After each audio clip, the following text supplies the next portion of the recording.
Assunto, não um assunto menos importante, aliás, um assunto que me interessa bastante, planejamento previdenciário, como aumentar a média do salário de contribuição. Para tudo que você está fazendo agora, porque esse assunto eu sei que interessa muita gente, e a gente vai conversar agora com o Dr. Guilherme Colin, que é um dos maiores especialistas em direito previdenciário da América Latina, que está aqui nos dando a honra e o prazer da sua companhia. Muito boa tarde, doutor Guilherme. Boa tarde, Cláudio. Quem me dera se eu estar entre os 10 mais do meu bairro em alguma coisa qualquer, né? Quem diga o melhor em alguma coisa é América Latina, né? Não, mas olha... A tua generosidade... Capaz. A generosidade me deixa encabulado. Capaz. Quase. Eu já vi o Dr. Guilherme em ação, olha, sensacional, viu?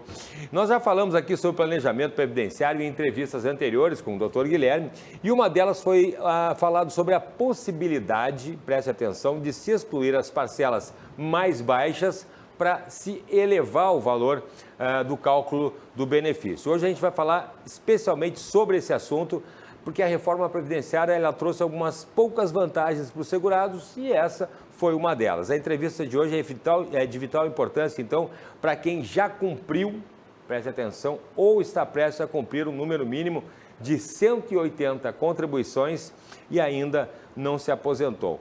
Doutor Guilherme, o senhor poderia explicar de que forma o segurado, então, na prática, pode se beneficiar dessa opção legal oportunizada aí pela nova reforma da Previdência? Olha, Cláudio, assim, pela regra antiga, existia um divisor mínimo de contribuições para o cálculo da média a ser apurada como base de cálculo para fins do benefício previdenciário. Pela regra atual, não existe esse divisor mínimo. Então, se o segurado tiver uma única contribuição, por exemplo, após julho de 94 para cá, o cálculo do valor do benefício será feito com base nesta média. 1 vezes 1 dividido por 1, quanto é que dá? Dá 1. Então, o teto da Previdência hoje é R$ 6.500, arredondando, um pouco diferente disso. E se a pessoa contribuir sobre esse valor uma única vez, digamos, né, a média será essa. A questão é que para se aposentar é necessário pela regra na aposentadoria por idade, regra geral da aposentadoria, da regra atual, são exigidos dois requisitos: a idade e o número mínimo de contribuições, né, um tempo de 15 anos, 180 contribuições. E é possível, se tiver algum advogado assistindo, né? Ou se você for curioso, não for advogado, mas for curioso, ou se você for um despachante previdenciário também, artigo 26, parágrafo 6º da emenda constitucional número 103, ela permite que sejam excluídas as parcelas menores ou as parcelas que o segurado entender conveniente. Com isso, ele consegue manipular é uma palavra que na maioria das vezes tem uma conotação negativa, mas neste caso aqui não tem nada de legal, nada de moral, não tem nada de negativo. Mas ainda assim, ele consegue manipular, dentro de alguns limites, dentro de alguns parâmetros, o valor da média, né, o valor a ser apurado na média das suas contribuições e com isso puxar o valor da sua aposentadoria para cima. Ele consegue, inclusive, obter um resultado superior ao que ele conseguiria caso não tivesse havido a reforma da Previdência. Então, quando as pessoas falam que a reforma da Previdência veio para prejudicar os segurados, eu diria que isso é verdade em 99% dos casos. Mas aquele 1%, né, e esse 1% não é pequeno, né? Sim. 1% é pouco no comparativo com o total. Com 100. Mas esse 1% é bastante gente. Muita gente, né? Sim. Então, a gente poderia dizer que a pessoa que passou a vida inteira contribuindo por um salário mínimo, por exemplo, poderia adquirir aí, digamos, 60%, então, do limite máximo? Depende do caso. Vamos imaginar uma pessoa que tenha 15 anos de contribuição antes de 94, por exemplo. Ou, não importa, uma pessoa que tenha 15 anos de contribuição antes de 94 e tenha várias contribuições após julho de 94, todas no salário mínimo. Se ele excluir todas as parcelas de um salário mínimo após julho de 94 e efetuar uma única contribuição no teto, R$ 6.500, arredondando, e se ao excluir aquelas parcelas de menor valor, ele ainda contar com 180 ao todo, ele terá uma média de R$ 6.500. Então, é exatamente isso. A pessoa passou a vida inteira contribuindo sobre o salário mínimo. Ou melhor, a pessoa nem trabalhou na roça, trabalhou até outubro de 91, por exemplo, era considerado, era reconhecido o tempo de atividade rural, de atividade especial em economia familiar, independentemente do efetivo pagamento da contribuição. Vamos imaginar que a pessoa é filho de agricultor, isso é um exemplo, mas nem pagar ele pagou, mas se ele tiver aquele período, ele poderá computar como tempo de contribuição, por exemplo. Se ele conseguir excluir todas as contribuições de pequeno valor e contribuir uma única vez, dependendo do caso, pode uma única vez ser suficiente, ele poderá sim obter uma média de R$ 6.500. O cálculo do benefício hoje corresponde, como tu bem colocou, a gente já havia conversado antes sobre o tema, corresponderá a 60% da média, acrescido de 2% por ano que exceder ao 20º. Vamos imaginar uma pessoa que não terá mais de 20 anos, até porque, de repente, abriu mão de algumas contribuições, ele ficará com 60% da média. Vamos imaginar uma pessoa que tenha 20 anos de contribuição antes de julho de 94. E ele fizer uma única contribuição, a mesma coisa. Vamos imaginar uma pessoa que tenha 20 anos de contribuição, sendo 15 antes de julho de 94 e 5 após, todas no salário mínimo. Ele pode abrir mão daquelas contribuições baixas, efetuar uma contribuição no teto e, com isso, conseguir uma média de R$ 6.500. O nome disso é planejamento previdenciário e é muito importante que as pessoas não ajam por impulso, não se comportem por impulso e promovam esse planejamento, esta análise na sua situação, na sua situação previdenciária.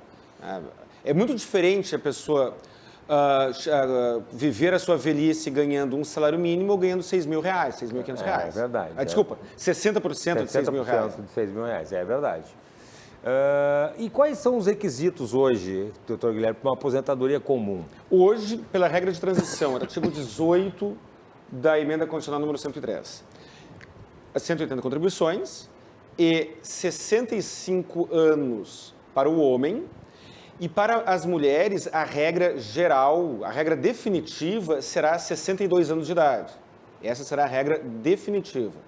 A regra de transição é 60 anos de idade lá em 2019, acrescidos de meio ano para cada ano a mais que se completar. Portanto, 2019 era 60, o requisito para as mulheres. 2020 é 60 anos e meio, 2021 é 61 anos de idade. Então, requisitos hoje, 2021, 65 anos de idade homem, 61 anos de idade mulher e, independente do sexo, 180 contribuições. Com isso, a pessoa faz o seu planejamento. Se tiver apenas 180 contribuições, digamos que tem apenas 180 contribuições, todas após julho de 94 e todas no salário mínimo. Aí será mais difícil, né? Porque aí cada contribuição que for excluída faltará para completar o tempo de contribuição. Aí é óbvio que não será tão simples assim. Essa brecha legal, se é que a gente pode chamar assim, do artigo 26, parágrafo 6º da emenda constitucional, ele serve em alguns casos, não em todos os casos. Muito bem. Então, se um homem que esteja completando, digamos, 65 anos hoje e que tenha contribuído a vida inteira com um salário mínimo ou valores mais baixos, o que ele deve fazer, doutor? O que ele deve fazer? Ele deve, primeiro, pegar o seu CNIS e verificar, confirmar quantas contribuições ele tem antes de julho de 94 e quantas ele tem depois. Digamos que ele tenha todas elas anteriores a julho de 94.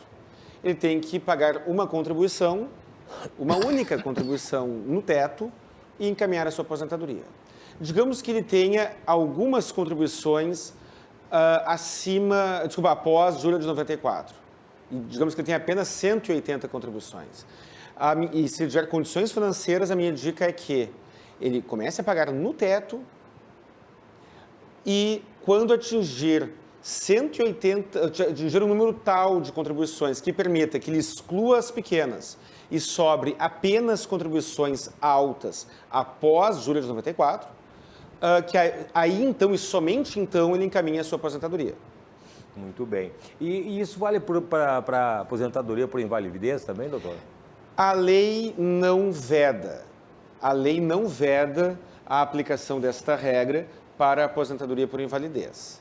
Eu não encontrei nenhuma decisão judicial reconhecendo ou negando este direito para os casos de aposentadoria por invalidez. Na minha interpretação, deve valer, não há nenhum motivo para que haja um tratamento diferente. Não tenho como garantir que a jurisprudência será nesse sentido. Mas, ainda assim, nas aposentadorias por invalidez, é muito importante observar que é calculado, é apurado na perícia a data do início da incapacidade. E, para fins de cálculo, leva-se em conta apenas as contribuições vertidas até a data do início da incapacidade. Então, aquela pessoa que se tornou incapaz hoje, janeiro de 2021, ela não poderá, se ela ficou incapaz hoje, não poderá começar a pagar contribuições futuras no teto para incluí-las na base de cálculo. É claro que existem algumas margens aí, que aí é uma questão de prova, porque existe, às vezes, dependendo da situação, não se tem como saber ao certo quando é que iniciou a incapacidade. Então, imaginemos a pessoa contraiu uma doença ou sofreu um acidente e não está bem certo se ela está capaz ou incapaz. E ela continua pagando. E aí ela sofre um agravamento da sua situação com uma incapacidade posterior. Bom, se a data do início da incapacidade for no futuro, for após o início da doença ou do acidente, bom, aí ela poderá usar aquele período sim. Exemplo, você foi atropelado hoje e ficou com uma lesão grave hoje. E só tem contribuições no salário mínimo. Aí você continua trabalhando apesar da sua lesão. E daqui a 2 ou 3 ou 4 meses há um agravamento da sua condição de saúde. Mas nesse meio tempo você fez contribuições no teto. Isso significa que, caso constatado que o início da incapacidade foi em abril ou maio, no exemplo que eu estou dando, e não hoje, a data do acidente, essas contribuições vertidas no teto serão computadas.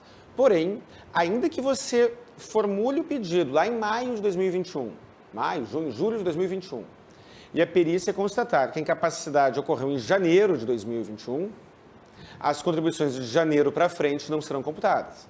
Então, existem duas questões aí. Aquela pessoa que contribuiu a vida inteira no salário mínimo, ou um valor mais baixo, e detectou alguma doença, alguma situação, ou sofreu algum acidente, ela, teoricamente, ao meu ver, tem o direito de aplicar esta regra, porém, ela tem que tomar o cuidado. Aquilo que for pago após o início da incapacidade não será computado. Ah, perfeito. E quem já está aposentado tem alguma, nesse sentido, fazer alguma coisa nesse sentido? Doutor? Direito de revisão.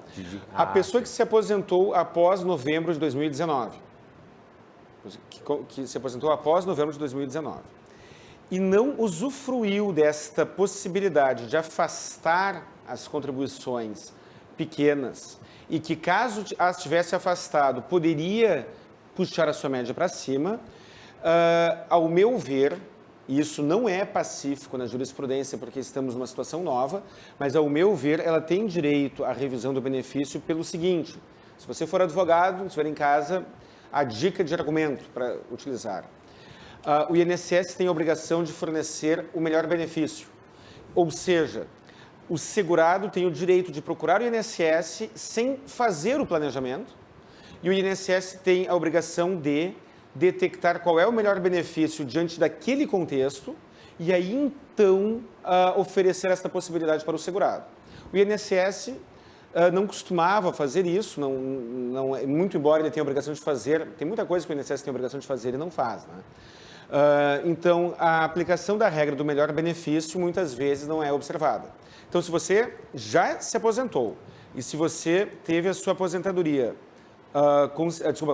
requerida e concedida após novembro de 2019, e se você detectar que seria possível afastar as contribuições de menor valor, ainda assim mantendo os requisitos da aposentadoria, os requisitos legais de tempo e número mínimo de contribuições, com uma média maior, ao meu ver, você tem direito a uma revisão do benefício. Ao meu ver, você tem direito. E mais, existe uma outra hipótese de revisão. A hipótese que aí depende, é ainda mais pontual. Quando a pessoa tem no seu histórico laboral algum período em que ela trabalhou, pagou, ou o seu empregador deveria ter pago e não pagou o INSS, num valor mais alto, e que isso interferiria na média. Isso, digamos que isso tivesse o efeito de interferir na média das contribuições, das contribuições efetuadas. Neste caso, será necessário pedir uma revisão de benefício, averbando aquele tempo que deixou de ser computado, comprovando, portanto, o efetivo labor e o valor que deixou de ser vertido para o INSS, e aí, então, refazer o cálculo. É uma ação complexa, é um cálculo complexo, mas é possível, muito embora essa hipótese seja bem menos comum. Muito bem. E um assunto também interessante que eu tenho certeza que muita gente se pergunta, se é possível, doutor Colim, aumentar o valor de alguma contribuição passada. Por exemplo, eu paguei várias contribuições no salário mínimo e desejo aproveitar o tempo já contribuído apenas corrigindo o valor sobre o qual foi pago. Pode ser feito isso? Vamos imaginar a situação do contribuinte individual, o autônomo. Sim. Ele pode fazer, só que tem duas consequências. A primeira, ele talvez tenha uma dor de cabeça com a Receita Federal. Porque se, digamos, Cláudio, a pessoa pagou um salário mínimo lá em 2010. Tá. E aí ele chega agora dizendo, não, mas eu paguei sobre um salário mínimo, mas a minha renda real não foi de um salário mínimo, foi de 3, 4 mil reais, 5 mil reais. Perfeito. Pois é, mas... E a declaração do imposto de renda? Não foi sobre isso. Não foi. Talvez haja uma dor de cabeça com a Receita Federal. É claro que lá em 2010 já estará prescrito, então meu exemplo não foi melhor. Vamos imaginar que a parcela que ele deseja aumentar não seja de 2010, e sim de 4 anos atrás. Sim. 4 anos atrás não estava prescrito. Sim. A sua obrigação tributária. Sim. Então é importante levar isso em conta.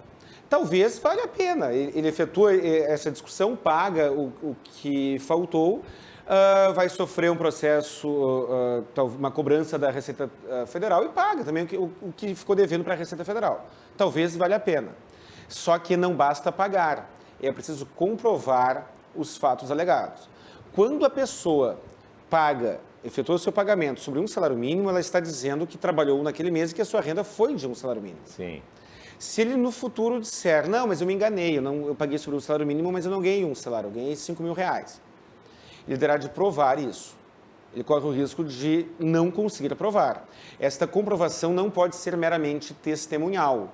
Ela precisa ter, no mínimo, um início de prova documental. Então, no caso de um advogado, fica fácil. Digamos que eu né, no exemplo que tu colocaste, tu falou tu, Cláudio, né? Sim. No meu caso, seria mais fácil. Sim. Eu sou advogado, aí eu paguei sobre um salário mínimo, lá no mês de janeiro de 2017. Aí eu pego os alvarás que eu recebi, transferências bancárias de clientes para mim, digamos. Sim. Aí eu tenho a prova documental. Sim. E aí, então, fica mais fácil. Digamos, a pessoa que trabalhou como síndico de prédio, que é um exemplo que eu sempre coloco. Sim. Ela pode somar as rendas. Então, vamos imaginar, a pessoa trabalhou e pagou sobre um salário mínimo, mas ela trabalhava também como síndico, e não precisa ser síndico profissional, pode ser síndico morador, obtendo uma remuneração indireta. Sim. De isenção condominial. Ela pode pedir para averbar aquela isenção condominial no INSS e assim puxar a sua média para cima. É outra hipótese que também não é a mais comum, mas acontece também. Então, deixa eu ver se eu entendi. E aquela questão também, doutor Collins, de a pessoa foi lá, fez o levantamento sobre sua contribuição, descobriu que tinha alguns buracos ali e ela não estava trabalhando, mas ela contribuiu pelo carnezinho, aquele ali, sobre um salário mínimo.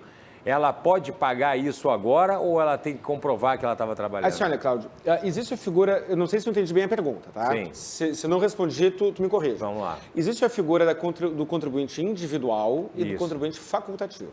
Tá. Cada um tem um código próprio. O contribuinte facultativo é aquele que não trabalha. Sim. O contribuinte individual é aquele que trabalha, que exerce uma atividade remunerada. Se a pessoa for contribuinte individual, então ele tem um buraco lá na sua contribuição, Sim.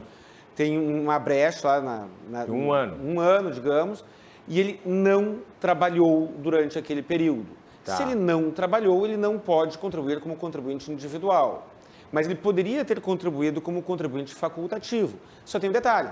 Não cabe pagamento em atraso de contribuinte facultativo. Ah, perfeito. O contribuinte facultativo, se ele não pagar, ele não pode pagar em atraso. O contribuinte individual pode. Sim.